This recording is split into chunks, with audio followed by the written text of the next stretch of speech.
34 Feria Internacional del Libro de La Habana, Cuba 2026.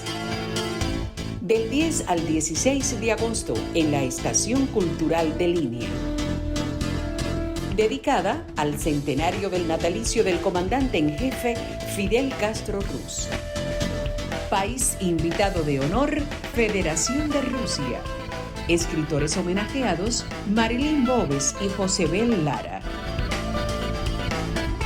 34 Feria Internacional del Libro de La Habana, Cuba, 2026.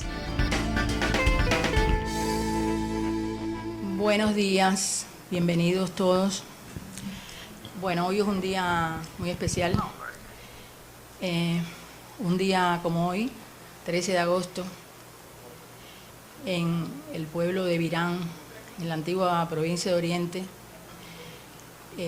nació nuestro líder indiscutible, el comandante en jefe Fidel Castro, para quien pido un fortísimo aplauso hoy en su día.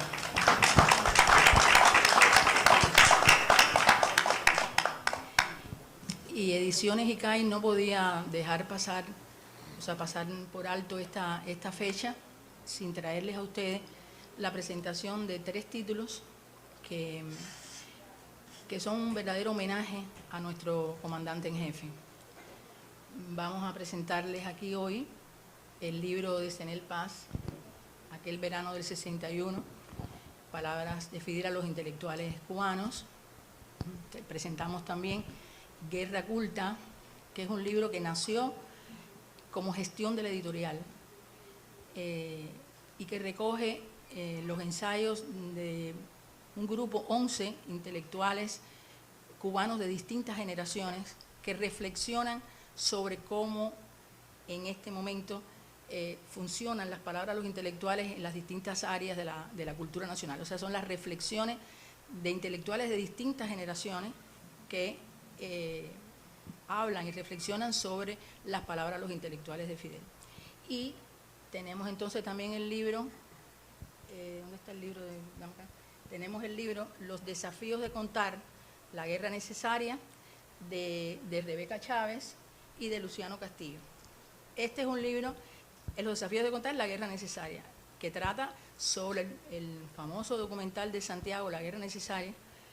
No lo estamos presentando hoy aquí en formato papel, como el resto de los libros, porque es un libro que ya se imprimió en México, gracias a los amigos mexicanos que están haciendo, sobre todo los del Partido de los Trabajadores de México, que están haciendo un grupo de libros en homenaje a Fidel, los están imprimiendo allá. Este libro ya está impreso, creo que en la cantidad de 1.500 o 2.000 ejemplares, pero no hemos podido traerlos. O sea, son libros que la parte de la transportación nos ha sido difícil, porque es un grupo también de libros, no solamente el nuestro.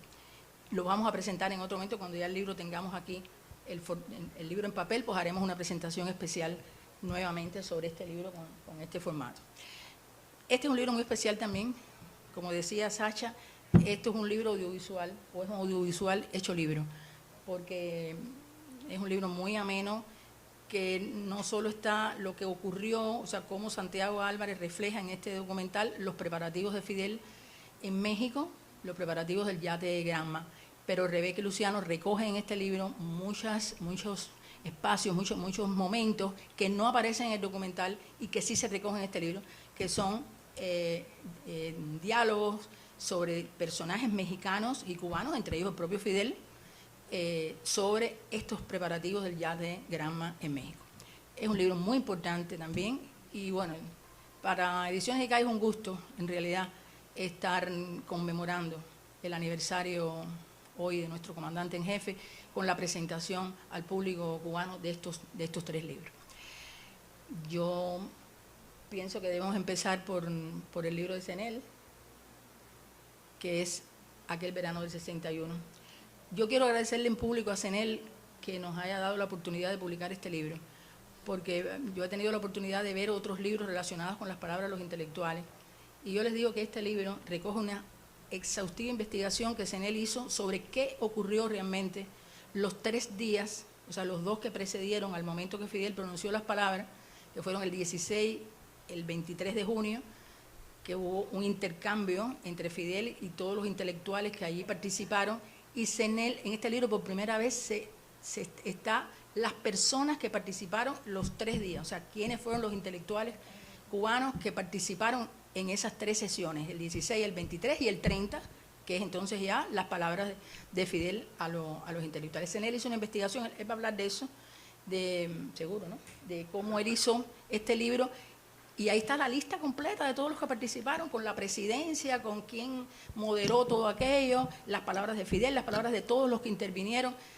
A mí me parece un libro fabuloso, pero además hay un cuerpo inicial en el libro que se llama Palabras Contextualizadas, donde están entonces los ensayos de personalidades tales como Roberto Fernández Retamar, Fernando Martínez Heredia, Carlos Rafael Rodríguez, Graciela Pogolotti, que reflexionan sobre las palabras de los intelectuales en otros momentos en los aniversarios, etc. Entonces hay un cuerpo también en el libro donde están esos ensayos de estas grandes personalidades sobre las palabras. Y después la segunda parte del libro ya es lo que ocurrió los días 16, 23 y 30. El libro tiene además un link donde se escuchan las palabras de Fidel. Compañeros y compañeras, después de 3 sesiones en que se ha estado discutiendo este problema,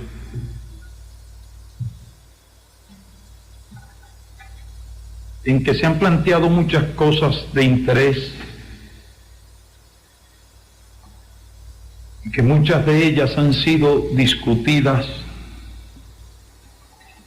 aunque otras hayan quedado sin respuesta, aunque materialmente era imposible abordar todas y cada una de las cosas que se han planteado, nos ha tocado a nosotros a la vez nuestro turno.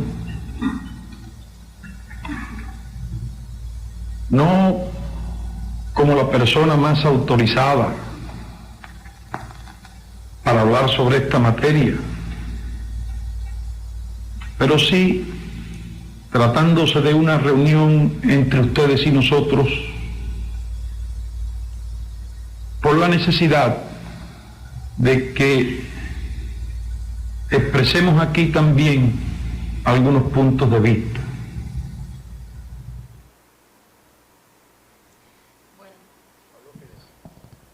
es solo un fragmento de las palabras. Estas palabras, nosotros, CENEL y nosotros, son las palabras originales que el ICAI había guardado como un tesoro extraordinario. Y gracias a Galiño, que dirigió hasta hace un tiempo el departamento de sonido del ICAI, pudimos obtener estas palabras. Son las palabras, es la grabación original de las palabras a los intelectuales de Fidel, y quisimos ponerles hoy a ustedes por lo menos un pequeño primer fragmento en esta presentación. Entonces, yo quisiera que CENEL nos hablara de esto que les hablaba, de cómo él llegó a este libro extraordinario, y bueno, lo que él quisiera decir como el gran autor. Yo no estoy presentando a las personas que están aquí en la mesa, porque, a ver, CENEL Paz, todo el mundo lo conoce, Premio Nacional de Cine, investigador, guionista, cineasta, escritor, en fin, después voy a ir hablando de cada uno, pero ya todos ustedes conocen quién es CENEL Paz. Entonces, CENEL, el micrófono, ojalá que te funcione bien. No hay que hacerle nada. Sí. ¿Se oye? Ah, sí.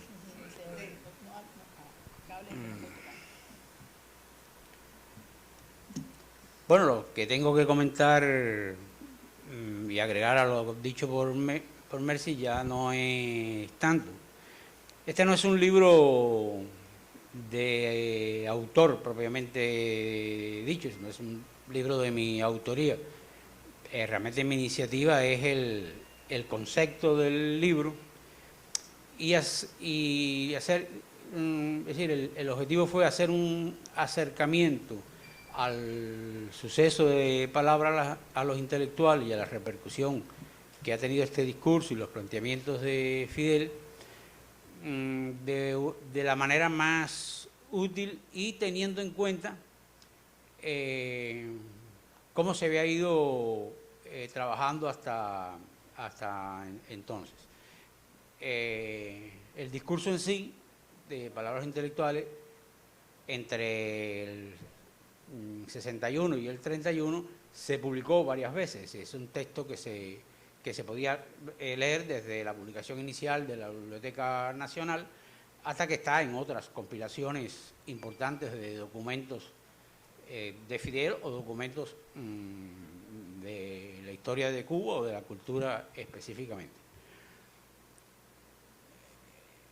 Y luego, que yo creo que es un hecho muy importante, es en el año 91 donde comienza, vamos a decir, el hábito, la costumbre, se inicia de conmemorar los aniversarios de Palabras a los Intelectuales. Esa iniciativa fue de Armando Hart y no fue una iniciativa gratuita. Estábamos, es decir, año 91, en los albores de todos los sucesos del campo socialista, y a Hart le pareció fundamental, y se explica muy bien en su intervención, en su texto, pedir a los intelectuales reflexionar sobre la situación nacional y meditar sobre cómo anda el mundo y sobre la actitud y la posición y la contribución de los intelectuales. Es decir, que lo que da motivo a estas celebraciones es un hecho puntual de Hart, y a partir de ahí, en cada celebración, intervienen distintos intelectuales que participaron en el evento, que lo habían estudiado, y con el acumulado del tiempo, sentí yo, había un poco de reiteración en el abordaje del mismo suceso. Hay posteriormente otro texto muy importante que es de Eliel Ramírez, un libro de la UNIAC, que creo que lo acaban también de reeditar, que es un texto absolutamente vigente a 55 años de Palabras a los Intelectuales, que trae 16 de las ponencias más importantes que ya se han ido acumulando. Entonces a mí me pareció que para las personas este es un suceso complejo, y como pasa con muchas cosas, yo creo que Palabras a los Intelectuales es más mencionado y más citado que leído de principio a fin y que estudiado. Entonces, para los que comienzan, y en particular para los jóvenes intelectuales y para los jóvenes en general que se interesan por los temas históricos y culturales, me pareció importante evitar la reiteración, que es natural cuando, por muy grandes que sean las figuras, se están refiriendo a lo mismo, y por lo tanto hacer una selección muy puntual que sí diera un abanico de los distintos aspectos y de las distintas reflexiones de estos intelectuales sobre esos sucesos.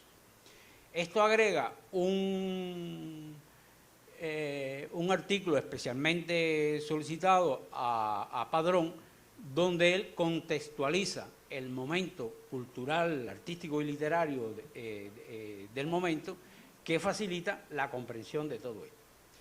Pero la otra inquietud que yo siempre tuve es que esta palabra de los intelectuales, que fue un diálogo con sus 3 sesiones, siempre hemos escuchado las palabras de Fidel, pero aquellas discusiones y aquellas voces de los intelectuales, que aunque asistieron allí por invitación, estaban representados por voluntad y un poco masivamente, es decir, no fue, como suele a veces ocurrir posteriormente, un quórum ya filtrado, sino que allí estaba todo el mundo y todo el mundo habló. Y la riqueza de esos planteamientos, y como toda reunión, las reiteraciones, los momentos, no está en manos, no conocemos qué fue lo que dijeron los intelectuales, salvo alguna que otra frase, que si Virgilio dijo que tenía miedo y demás. Y algún tema como los temores acerca de la censura, de las prácticas del realismo socialista y demás. Pero faltaban las voces de ellos. Y en ese momento lo que había disponible no era la transcripción de la grabación completa, sino se habían publicado fuera de Cuba. En Cuba nunca se había publicado. Es decir, nunca se había publicado qué dijeron los intelectuales, sino qué le dijo Fidel a los intelectuales. Y entonces, fuera sí se habían publicado. Yo creo sinceramente que con buena voluntad y por un problema de edición, en dos momentos diferentes, las palabras editadas. Es decir, que no estaban las 3 horas, sino una cantidad, digamos como editor, suficientemente representativa y buena como para que una persona lo lea sin aburrir. No vas a estar leyendo la transcripción de 2 días de sesión. Es decir, muy significativo, y por lo tanto te podías enterar. También en esos días hay participaciones puntuales de Fidel, de Hart y demás. Entonces, me parece a mí sumamente importante para el que quiera acercarse al tema, poder tener las dos visiones. Y también hay una recomendación, digamos, un llamado de atención que se hace en el libro, que es de remitirnos a escuchar palabras de los intelectuales, no solo leerlo. La grabación original la hizo el ICAI, y esta, no lo puedo afirmar, pero no sé si el propio Galiño, y esta está rescatada y restaurada por un maestro del sonido, que es Galiño. Porque ¿qué pasa? Que cuando uno oye, como empezamos a oír ahí, también oyes una parte que no se edita en ningún lugar, que es el mundo sonoro mientras estás escuchando a Fidel. Oyes el tono, oyes cuando la gente se ríe, percibes los silencios, ¿no? Entonces es toda una serie de sucesos que aportan mucho a comprender esa interacción. Y se vuelve a resaltar que las ideas que maneja Fidel ahí nacen de lo que ha escuchado. Es decir, los otros no son oyentes, son protagonistas igualmente, ¿no? Entonces esa fue la idea de aportar este libro. Hay un libro posterior, ya a este también, que se llama Nadie guarde silencio, los debates de la Biblioteca Nacional, de Caridad Mazón, que sí recoge del pi al pa las intervenciones de todos los intelectuales. Y también tiene una intervención de la propia autora de todos los sucesos y unos estudios. Es decir, este tema, a medida que va pasando el tiempo y se acercan distintas personas, se va enriqueciendo. Pero sigo yo creyendo, es decir, porque este volumen no tiene intervención de autor, no están el conjunto de voces de coro de los autores seleccionados, que me parece a mí que sin lugar a dudas son los esenciales y que se evita que se estén reiterando. Tiene las palabras de los intelectuales y luego el discurso que es imprescindible, ¿no? Y por lo tanto hace un conjunto apretado, me parece a mí, y muy completo, sobre todo para una primera experiencia con este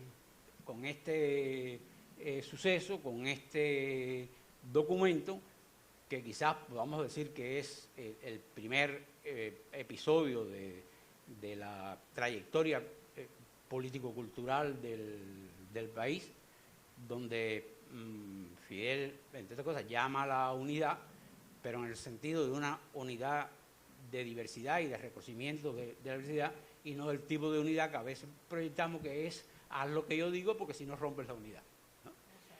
Y en ese sentido a mí me parece un libro muy indicado para asomarse de una manera bastante o muy completa a lo que fue el acontecimiento y a cómo se ha valorado, y poder seguir pensando desde la actualidad en él y sacándole la sustancia que corresponde. Bueno, muchas gracias.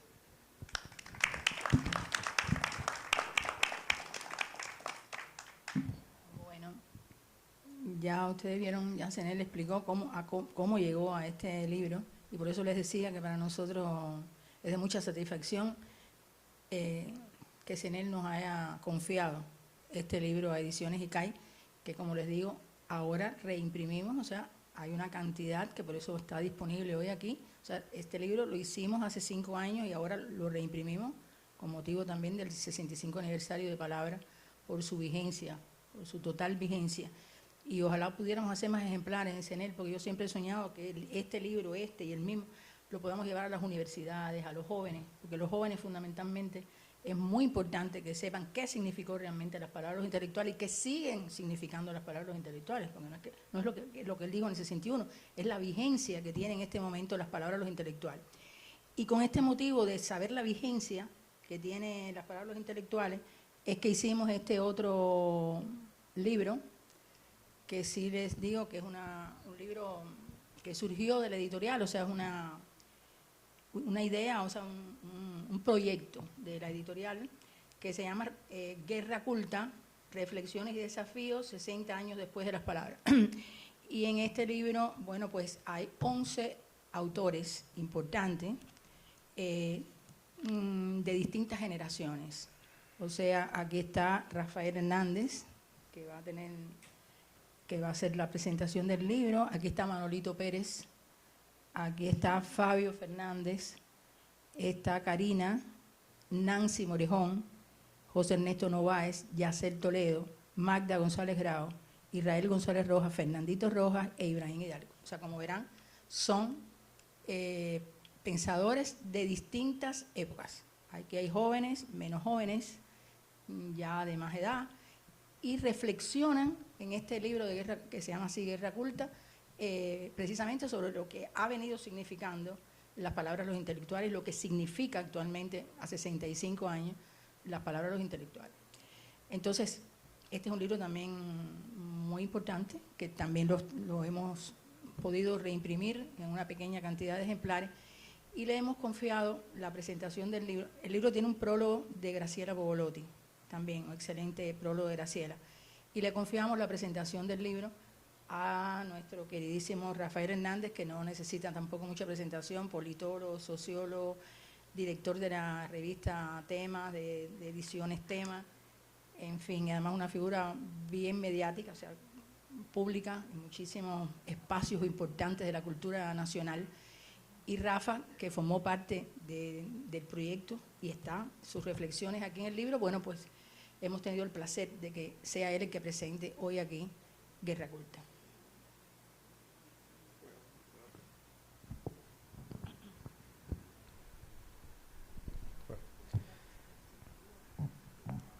Bueno, muchas gracias, Mercy, muchas gracias a Ediciones ICAI por invitarme a hacer esta presentación. Yo quisiera empezar por evocar a Graciela Bobolotti, que por razones de salud ya no está con nosotros, y que es la persona que desde mi punto de vista más ha contribuido al rescate de la significación de palabras a los intelectuales. Ella es la que hace el prólogo de este libro. Yo quiero empezar por rescatar algunas ideas fundamentales que ella invoca en este prólogo. Dice Graciela: vivimos en la historia. Es imposible desconectarnos del momento histórico en el que están ocurriendo los acontecimientos y en que se producen los discursos, en que se producen las reflexiones, en que se producen las ideas. Es imposible separarlos, lo cual no significa dejarlos varados en el pasado. Ella utiliza la expresión arqueología para hablar de algo que pertenece al pasado y que se extrae del pasado, se excava en el pasado y se saca a flote y se hace visible. No se trata de esa recuperación, dice ella. Se trata de mirarlos desde el presente, porque con la historia se dialoga, y el sentido de la historia no es adecuarla al presente, pero sí verla desde el presente. Ese es el propósito.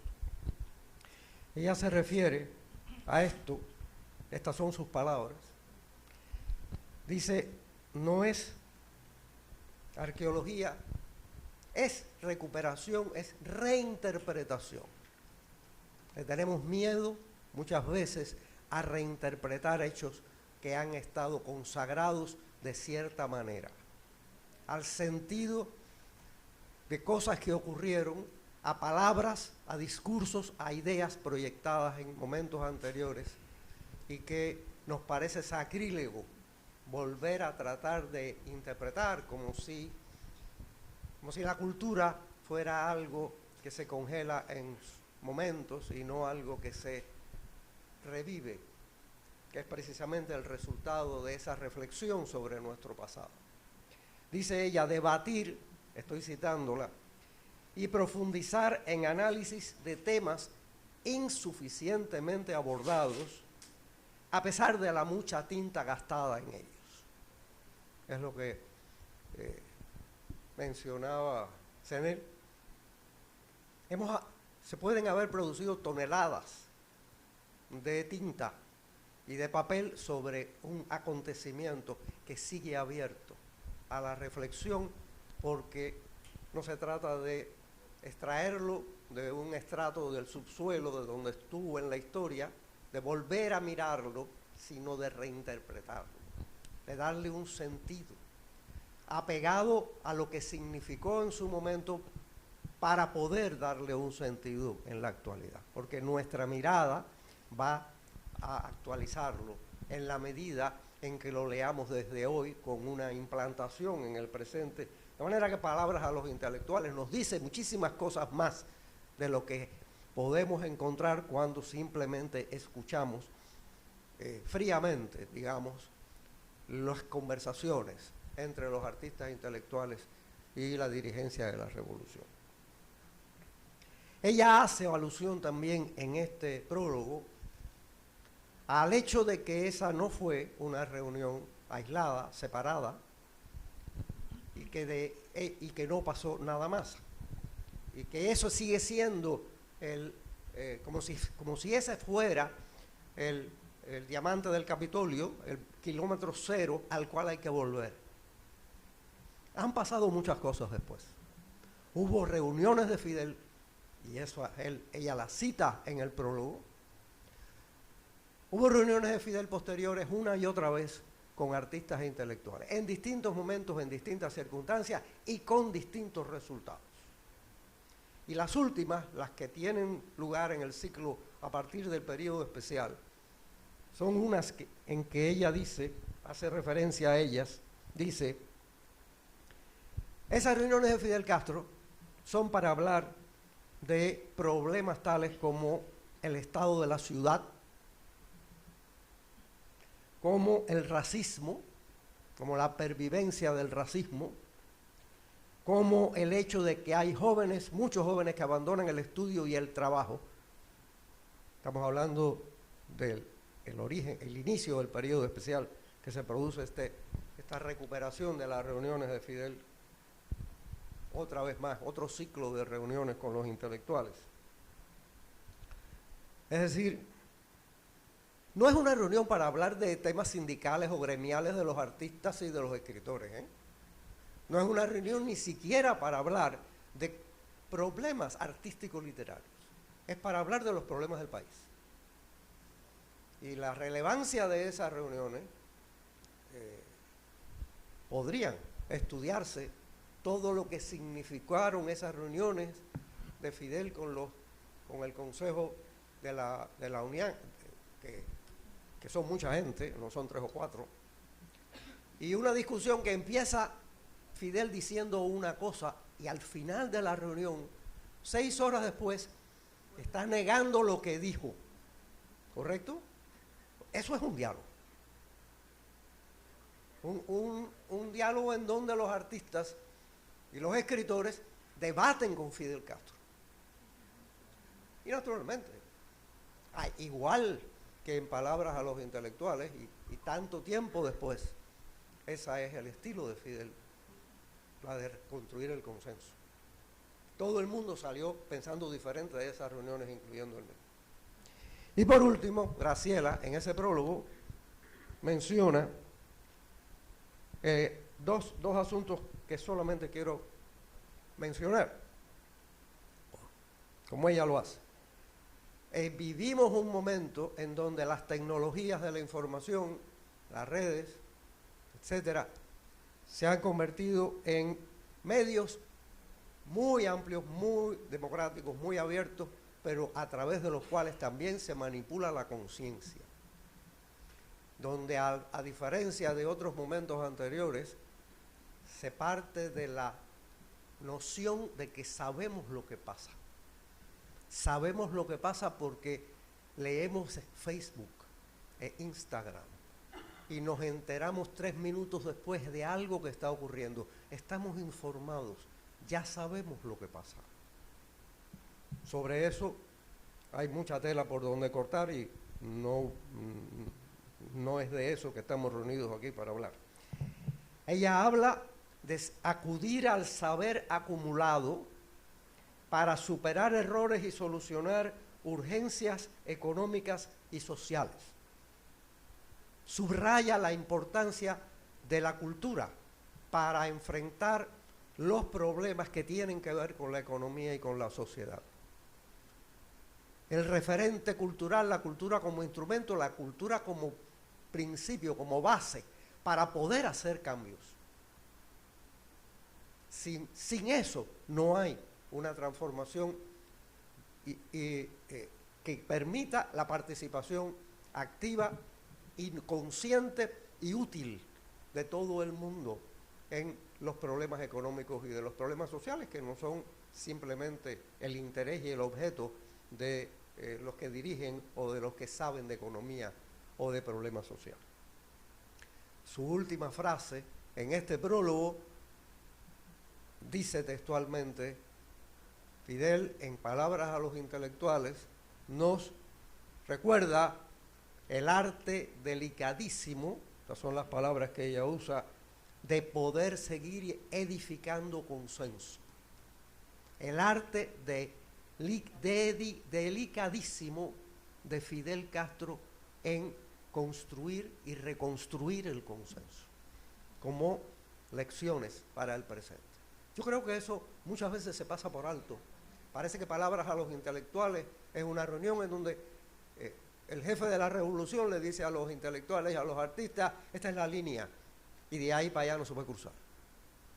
Esa es la mayor parte de las interpretaciones que ustedes leen hoy todavía, cuando leen incluso a personas que citan a palabras a los intelectuales, como restricción, no como inclusión, como política oficial, no como convocatoria a participar y a estar dentro, no a estar fuera. Ese sentido. Bueno, yo creo que es muy importante y por eso creo que es importante estas ediciones de estos libros, porque entender las circunstancias en las cuales está ocurriendo palabras a los intelectuales es esencial para poder leerlo y para poder entender su significado. No para dejarlo preso en aquella circunstancia, sino precisamente para poder traerlo al presente, para entender qué cosa es lo que estaba pasando y por qué está ocurriendo, por qué está teniendo lugar de esa manera. Mirar palabras a los intelectuales, recuerdo una frase de Titón, de Tomás Gutiérrez Alea, que decía: el problema con el socialismo no es el guión, es la puesta en escena. Era así la frase de Titón. El problema del socialismo no es lo que es las plataformas, los puntos de partida, las políticas enunciadas, los documentos. El problema de la política es lo que ocurre realmente. Y lo que ocurre realmente no está necesariamente en la voluntad de los que aplican las políticas o de los que las formularon, sino en la realidad frente a la cual tienen que aplicarla. Y pongo siguiente una frase de Fidel en el año 60, hablando de la democracia y de llegar a tener elecciones y de la libertad, etcétera, es una frase que está ocurriendo en un país donde ya hay una guerra civil en curso y donde en el año 61 y en el año 62 sigue esa guerra civil en curso y donde estamos bajo acontecimientos que no están previstos en ninguna plataforma y en ningún documento. Entonces, encontrar diferencias entre lo que dijo Fidel en un momento y lo que ocurrió después es olvidarse que la realidad es la realidad histórica, que está muchas veces determinada por factores que no estaban presentes. No para justificar que esas cosas, cuando tienen una connotación negativa, hayan ocurrido. No para justificar que no siempre se respetó la fórmula de palabras a los intelectuales, no siempre, sino porque hay factores históricos, contextos históricos que explican, no justifican, sino explican por qué las cosas no fueron como estaban escritas o como fueron dichas en un momento determinado. Palabras a los intelectuales ocurre a menos de 2 meses de Playa Girón. Todo lo que se dice en palabras a los intelectuales es algo que está ocurriendo, en que todavía está sonando, resonando el impacto de una invasión apoyada por los Estados Unidos. Menos de 2 meses. Y donde el 8 de junio es que los 3 movimientos revolucionarios que participaron en la lucha contra Batista se han coordinado en una sola organización. Acaban de reunirse los 3. Hasta entonces no había un solo partido político. Y estas ORIs están lejos todavía de ser un solo partido político. Es las organizaciones revolucionarias integradas. Acaban de ocurrir. Y naturalmente las características, las tradiciones y las culturas políticas de cada una de las organizaciones siguen intactas. Siguen intactas y están ahí presentes. Y están presentes precisamente en uno de los problemas que Fidel, que es el substrato de palabras a los intelectuales, que es el sectarismo. Sectarismo que va a ser denunciado en las organizaciones revolucionarias integradas unos meses después, en marzo del 62. Unos meses después apenas. Pero que no se refiere solo al sectarismo. En ese discurso de Fidel del sectarismo, del 26 de marzo del 62, él no habla solo del Partido Socialista Popular, él habla también del 26 de julio, él habla también de los comandantes del ejército rebelde que se comportan de una manera sectaria, como si tuvieran una jerarquía por encima por el hecho de haber estado en la sierra. Él convoca a la unidad, empezando por criticar a las filas de su propia organización, de la organización que él fundó. Está por encima de esas. De eso se trata, la lucha contra el sectarismo, de mirarnos en el espejo y de encontrarnos sectarios. Esa parte es la más difícil, ¿eh? Siempre el sectario y el extremista es otro, nunca uno.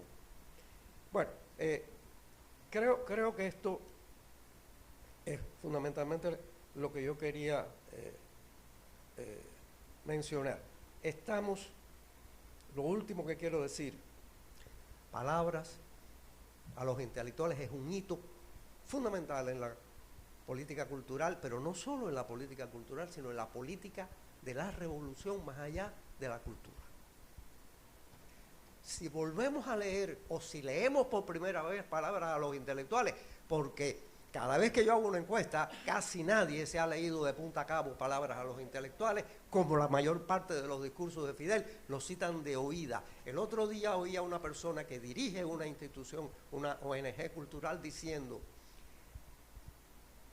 dentro de la revolución todo, fuera de la revolución nada. Fidel no dijo eso.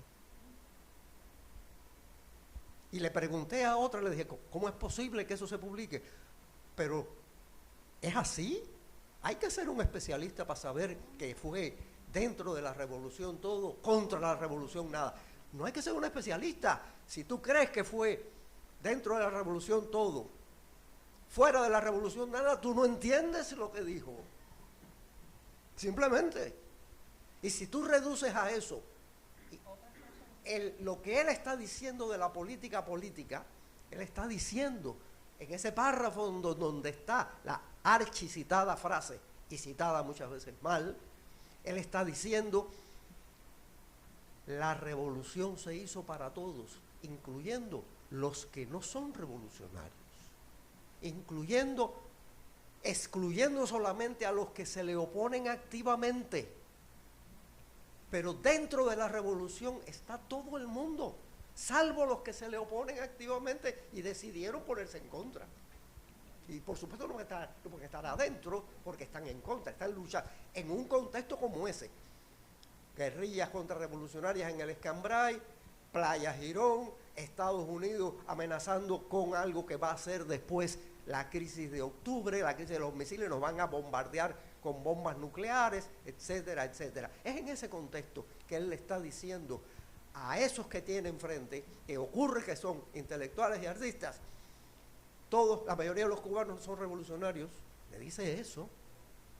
Nosotros los revolucionarios tenemos que hacer que cada vez más los que no son revolucionarios y que no están en contra irremediablemente se sientan revolucionarios y sientan que la revolución es para ellos también, aunque no tengan ideas revolucionarias, aunque no compartan las ideas de la revolución. Tremendo, ¿eh? Tremendo en aquel momento y tremendo ahora también. Sigue teniendo un gran valor eso ahora. Entonces, yo creo que volver,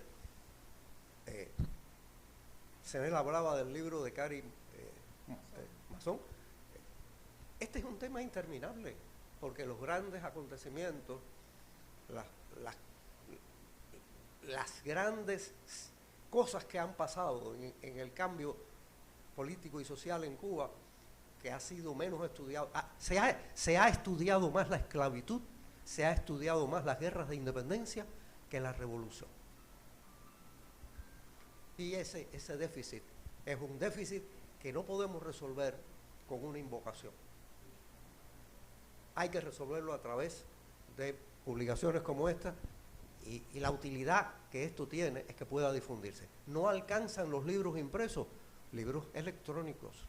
Todo el mundo puede leer, los jóvenes pueden leer más habitualmente libros electrónicos que libros en papel. El problema es que los lean.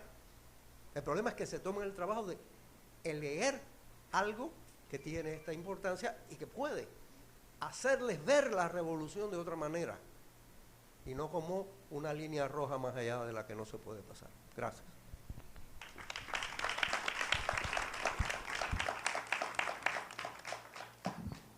Bueno, después de estas contundentes palabras de Rafa, que nos ha dejado a todos así pensando, seguir pensando en Fidel y en la grandeza de Fidel. Yo recuerdo cuando los sucesos de Guantanamera, ¿te acuerdas, Senel y Rebeca, que nos reunimos en el Palacio de las Convenciones? Tú también estabas, Rafa, no, pero tú sí estabas. Pero hablando del consenso y de la grandeza de Fidel, que hubo una censura sobre la película de Titón Guantanamera, y nos reunimos, todos los compañeros de la UNIAC, con Fidel, porque él era el que había tenido expresiones sobre la película. Yo me acuerdo que el que abrió el debate, él se reunió y dijo: vengo a discutir con todos ustedes a camisa quitada. Dijo así: vamos a discutir sobre la película Guantanamera. Y el primero que habló, ahora me acuerdo, fue Senel. Tú fuiste, Senel fue el primero que abrió el debate. Y le dijo: comandante, venimos aquí efectivamente a discutir con usted sus opiniones sobre la película Guantanamera. Y aquello duró, creo que más de 16 horas, 20 horas. Yo me acuerdo que Graciela estaba, la pobre, que ya no podía más porque estaba sentada. Y aquello fue cambiando de una manera de que los criterios que efectivamente él reconoció que había tenido sobre la película, después de todo aquel debate, que fue, ya les digo, él dijo: a camisa quitada, díganme sus opiniones sobre todo lo que ustedes creen que ha habido de censura de la película. Y aquello terminó de una manera que todos salimos de ahí convencidos de que muchas de las cosas que él había dicho eran realmente ciertas, eran atendibles, pero él reconoció que él se había equivocado. O sea, que él había expresado un criterio un poco a la ligera sobre la película. No, digo esta anécdota, me acordé que tuviste tú, tuvo Rebeca, Luciano, y habla muchísimo de la grandeza de Fidel en cuanto a lo que decía Rafa, que él siempre buscó la unidad, el consenso, el realmente llegar a criterios justos dentro de la revolución. Por eso hice esta anécdota de lo que ocurrió en aquellos momentos con Fidel y los integrantes de la UNIAC. Entonces, yo creo que vamos a pasar entonces al tercer libro, que como les decía, es este libro, Los desafíos de contar la guerra necesaria, de Rebeca Chávez y Luciano Castillo. Y bueno, me gustaría, vamos a decir, porque que empiece Luciano, porque yo le había pedido a Rebeca muy brevemente, porque ya me están haciendo señas, aquí estamos muy apretados con el tiempo. Yo le había dicho a Rebeca que tuvo mucho vínculo con Fidel, que también nos dijera algunas de las anécdotas tan interesantes que tiene ella sobre sus relaciones con Fidel, no solo a partir de la película que se hizo de la guerra necesaria, sino de otras experiencias que ella tiene. Entonces quiero que Luciano empiece pues hablándonos de este libro, Los desafíos de contar, y después le damos la palabra a Rebeca. Sí, buenos días. Agradezco ante todo y públicamente a Rebeca Chávez esta posibilidad que me ofreció de colaborar en este proyecto que surgió de ella y de un hallazgo histórico realmente, ¿no? Porque encontró en los documentos que estaban guardados el guión original de La Guerra Necesaria, este antológico documental realizado por Santiago Álvarez, en que Rebeca fue un pilar para llevarlo a vías de hecho, pero sobre todo porque se convirtiera el documental en un modelo de testimonio mezclado con algunas ideas muy interesantes sobre Fidel y todo lo que rodeó justamente todo lo que rodeó al documental. Este es un documental que sigue siendo modélico, y yo quisiera aprovechar para rendir y quisiera pedir un fuerte aplauso para Francisco López Sacha, un pilar de la editorial, de las editoras y en particular de Ediciones y Calle. Yo quisiera un aplauso para Francisco López Sacha, porque él se enamoró apenas supo este proyecto y nos apoyó todo el tiempo. Y yo quisiera leer un fragmentico del prólogo. Dice: estamos en presencia de un texto original, un libro que no parece un libro, sino una película en palabras.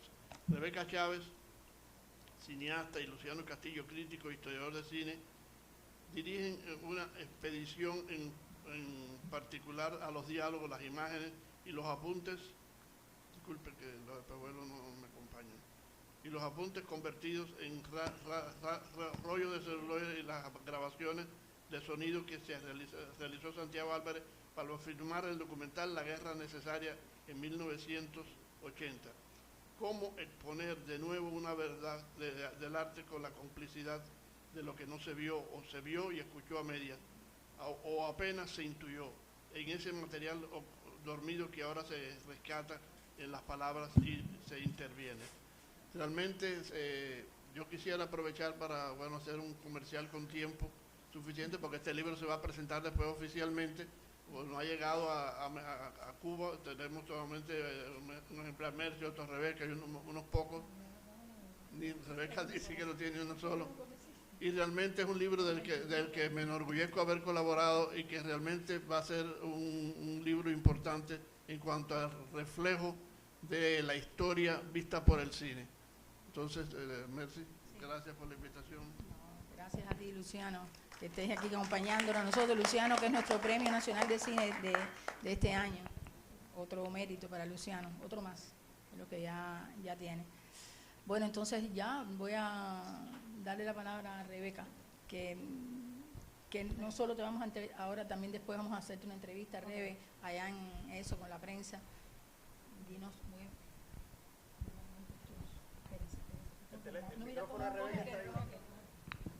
Bueno, muchas gracias por ustedes estar aquí. Bueno, el primer agradecimiento es para Celia Sánchez. Sin Celia, ni este libro, ni esta película, ni muchas cosas existirían. Celia en el año 64 organizó la Oficina de Asuntos Históricos, pero desde antes, desde la sierra, fue guardando todos y cada uno de los papelitos y de las cosas que ha permitido a la Revolución Cubana y a la historiografía cubana, pues reconstruir muchos de sus momentos cruciales. Bueno, en Santiago tenía esta idea de que él creía que el Granma, el desembarco, todo este fenómeno, había que filmarlo. Y La Guerra Necesaria fue una ruptura en su mirada y en su vida como cineasta. En los primeros años 70 él intentó, fue 2 veces a México a filmar, filmó algunas entrevistas, 16 milímetros, blanco y negro, pero se daba cuenta que ahí no estaba la estructura, el esqueleto de una posible película. Y entonces viene la segunda etapa. Santiago filmaba los hechos, el noticiero, lo que estaba aconteciendo. Jamás se dedicó a los testimonios. Entonces de repente se veía que era un material que tenía, la columna vertebral estaba en los testimoniantes, y 2, había que tener un guión, había que tener una estructura. Y ahí es donde un poco empiezo a trabajar con él, lo convenzo, lo enamoro y le digo, yo soy licenciada en Historia, el periodismo no tengo el título, pero sé, bueno, en fin, y amo el cine y conozco esta historia. Y empezamos a trabajar, primero a hacer quiénes son las personas, y ahí Celia fue clave, porque Celia fue quien armó cuáles debían ser los testimoniantes y qué ángulo podían aportar, porque el Granma no solamente fue reclutar un grupo de gente, montarse en el barco y venir para La Habana. Hubo ahí un proceso de unificación. Por ejemplo, recuerdo las conversaciones con JAR y la unidad del MNR, donde estaban JAR y Faustino, que era un movimiento que no tenía nada que ver con el 26 de julio. Y entonces, ¿cómo fue a dar allí? Recuerdo también un poco los testimonios de Vilma y su llegada a México, en fin. Y además, sobre todo, cómo lograr que estos testimoniantes se despojaran de sus rangos históricos y se convirtieran en seres humanos y que se comunicaran con un público que los viera como si estuvieran volviendo a vivir su propia vida. Y pongo aquí un ejemplo: cuando Raúl fue a Alicay para el tema de la entrevista, él fue, por supuesto, vestido de verde olivo, y yo puse mala cara. Y Santiago me miraba y me regañaba con los ojos. Pero Raúl preguntó, y yo le dije, bueno, porque nosotros lo que queremos es que usted hable desde sus 25, 26 años. Dice, o sea, que venga de civil. Y así fue, vestido de civil. Y entonces, como un joven que estaba metido, que empezaba, y él venía de un Festival Mundial de las Juventudes, bueno. Y entonces, el primer reto fue cómo construir los testimonios de cada quien. Pero vino un segundo momento de un desafío muy grande, no solamente que fue la filmación y cómo colocar, que ahí está. Yo siempre creí que Santiago era un genio de la intuición, porque él creía que a la gente había que colocarlo en un escenario y que el escenario le creara un estado emocional que contribuyera a lo que iba a narrar. Y entonces, hablando con Celia de esto, a Celia fue la que se le ocurrió Playitas de Cajobabo. Y bueno, y llegamos allí. Y una cosa que no está en la película, que no está en ningún lugar, cuando Fidel llegó y éramos muy poquitas personas. Fidel fue con René Rodríguez y bueno, y estaba Iván, Santiago, Raúl, Jerónimo y yo. Y Fidel le dijo a Santiago, he venido hasta aquí para complacerte, pero no quiero que se diga, que se sugiera o que alguien interprete que yo me estoy comparando con Martí. Nada de eso. Y entonces así empezó el testimonio del Granma. Y cuando terminó, él vino y me dijo, ¿que falta algo? ¿Qué falta? No, está bien, qué sé yo. Y después ya llamó a Licay, yo salí 2 veces al teléfono y dijo, no, porque si falta algo yo lo completo. Y con Celia igual, ser humano, que aquí confieso algo que por primera vez lo digo en este público tan amplio, que cuando llegamos a Pilón allá, yo tuve la experiencia irrepetible de caminar por las calles de Pilón con Celia y por Medialuna, y el pueblo entero aquel cuando la descubrió detrás de ella. Y cuando llegamos a la bodeguita donde ella hace la entrevista, me llama aparte y me dice que Alfredo Guevara le había dicho que el día antes se pusiera pepino en la cara para que tuviera la cara fresca, qué sé yo. Le digo, ¿y lo hizo? Me dijo, no tuve tiempo. Dice, pero traigo unas pestañas postizas. Digo, bueno, eso no importa. Nosotros, Iván, dice, Iván, yo tengo un lente difusor. Y dice, ¿y eso qué? No, ocúpese usted. Bueno, y con Celia fue siempre así, igual con Har, con Aide, que quería que fuera en la Casa de las Américas y en un lugar específico. Bueno, Vilma, me pongo de este lado, me pongo de este otro lado, en fin. Pero nosotros logramos establecer con ese grupo de gente, creo que el más difícil de todo fue Juan Almeida, porque Juan Almeida era poeta, era compositor, sabía de lo que íbamos a hacer, y entonces preguntaba todo el tiempo, ¿pero por qué tengo que ir allá a las Coloradas? ¿Pero por qué tengo...? Pero bueno, Santiago logró una comunicación humana con todo ese tipo de gente, y vino la etapa más complicada, que es el gran conflicto del cine, que es la síntesis, cómo cortar las cosas, cómo renunciar a esto. Entonces el montaje, el cuarto de montaje, y ahí fue donde realmente fue muy triste y muy doloroso para él, porque tenía que cortar. Y yo recuerdo que él le dijo a Raúl que quería que viera la entrevista con María Antonia González, y ya estaba montada María Antonia, y Raúl la vio, le dijo que le parecía bien. María Antonia fue la cubana que en México los acogió, y dice Raúl, pero esa no es María Antonia. Digo, ¿cómo que no? Dice, pero María Antonia decía 5 palabras y 3 eran malas palabras, esa no es ella. Y entonces nos reíamos muchísimo. O sea, ellos se comportaron realmente, nosotros tratamos, sobre todo Santiago les insistía mucho, que se olvidaran de lo que había pasado después, que volvieran a esos momentos fundacionales. Y con Fidel, pues, fue así, y siempre, después tuve otra ocasión de verlo con Frei Beto, y me dijo, yo voy a filmar, yo voy a hacer para que tú lo filmes cómo se hizo Fidel y la religión. Y entonces, bueno, lo hicimos. Y entonces me dice, este documental que yo hice, que se llama Esa Invencible Esperanza, que es el tránsito de este hombre guerrillero, sacerdote, que está preso, bueno, que es Frei Beto, y Fidel me dice, este documental es de Frei Beto. Si tú no necesitas usar esto, no tienes ningún compromiso conmigo, y quiero que eso le quede claro aquí a todo el mundo. Ella, si lo necesita, que lo use, si no, que no lo use. Pasó el tiempo, yo hice el documental, y bueno, gané en Bahía, ganamos algunos premios al equipo y eso. Y me lo encontré en un festival de cine, y aquí termino, y se me acerca y me dice, óyeme, ¿no me habías dicho que nos habíamos ganado un montón de premios? Y digo, sí, comandante, pero no tienen dinero porque los premios antes eran metálicos. Y dice, pero yo no te estoy preguntando eso. Y siempre fue muy afable, muy... Y una cosa que me llamó siempre la atención de Fidel, y esta es la segunda vez que lo digo, otra vez se lo dije al Jazeera porque me lo preguntaron. Primero, hablaba bajito. Segundo, era una persona muy, muy educada. Tenía unas manos muy cuidadas y muy finas.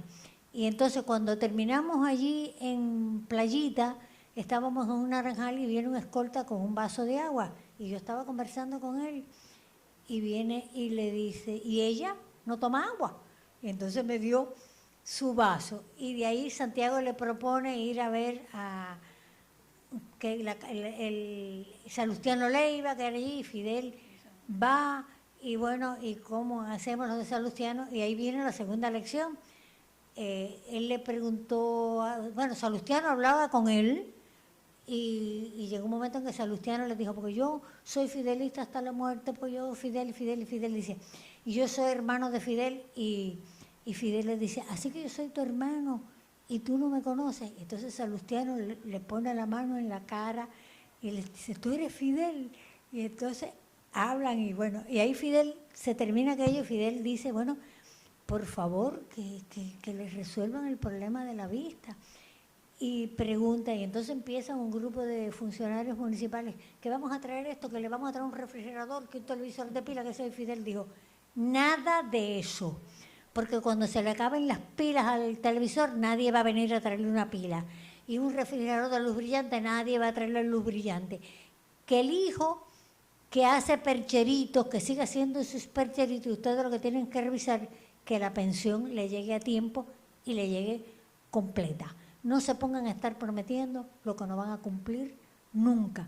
Entonces, todos nosotros nos sentíamos realmente impactados porque nada más que estábamos él y el escolta que estaba lejos, no había más nadie, y Chomi, no había más nadie allí. Y él pidió que nos dieran privacidad a los cineastas para que pudiéramos, para que la gente no se sintiera presionada en aquel caserío con él. Entonces, otras veces que en el Palacio de las Convenciones lo filmamos y siempre fue, él yo creo que tenía una conciencia del cine y una vez intenté preguntarle, entonces me dijo, ¿por qué me haces esa pregunta? Digo, bueno, porque en el año 58 usted le dio aquella entrevista fílmica a Bob Taber y hablaba en inglés. Y después el ICAI, qué se hizo, pero es que bueno, siempre le dio una importancia importante, pero así destacada al cine.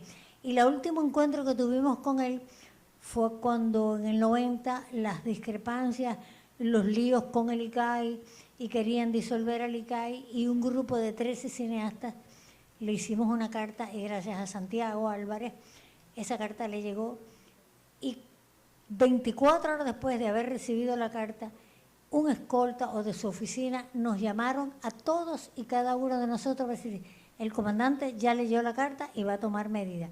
Y en efecto, así fue. Como 3 semanas después hubo una reunión donde fuimos un grupo pequeño con Carlos Rafael, que yo, y discutimos el tema del cine, porque él estaba interesado en que eso se mantuviera y creo que tuvo una amistad no incondicional, pero una amistad con alguien que fue con Alfredo. Y yo, hace poco me preguntaron y yo dije que yo creía que Fidel había tropezado en su vida, con su estructura política y su información, con 3 personas que habían sido importantes para él. Y me dijeron que, digo, bueno, en los años 40 y pico finales, con Alfredo en la universidad. Después con Celia, que lo conectó con la cotidianidad y con todos los papelitos y que le abrió un mundo que cuando Celia ya no estaba, alguien muy cercano, como Aide, me dijo, Fidel ha perdido su conexión con la calle. Y la tercera persona fue Frei Beto. Beto le puso el tema religioso y el tema de las creencias y el tema de la diversidad, sobre todo, en la mesa. Y eso yo creo que fue, para mí es la medida de la riqueza y de la diversidad y cómo él era una persona, tristemente no se repite, muy abierto al diálogo y sobre todo a escuchar. Gracias.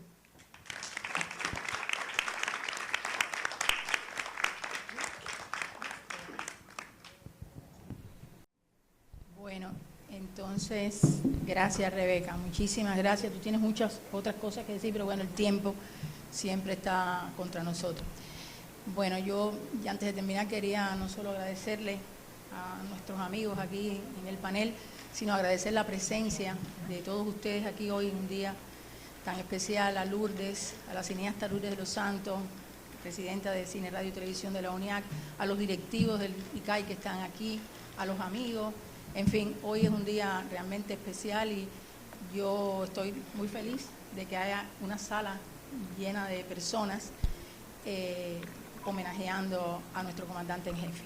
Y quisiera proponerles al final, de pie, darle un gran aplauso a nuestro comandante en jefe para terminar esta presentación.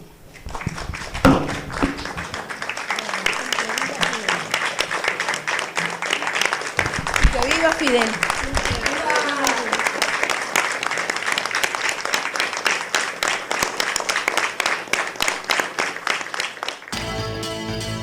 34 Feria Internacional del Libro de La Habana, Cuba, 2026. Del 10 al 16 de agosto en la Estación Cultural de Línea. Dedicada al centenario del natalicio del comandante en jefe Fidel Castro Ruz. País invitado de honor, Federación de Rusia. Escritores homenajeados, Marilyn Boves y Josebel Lara. 34 Feria Internacional del Libro de La Habana, Cuba, 2026.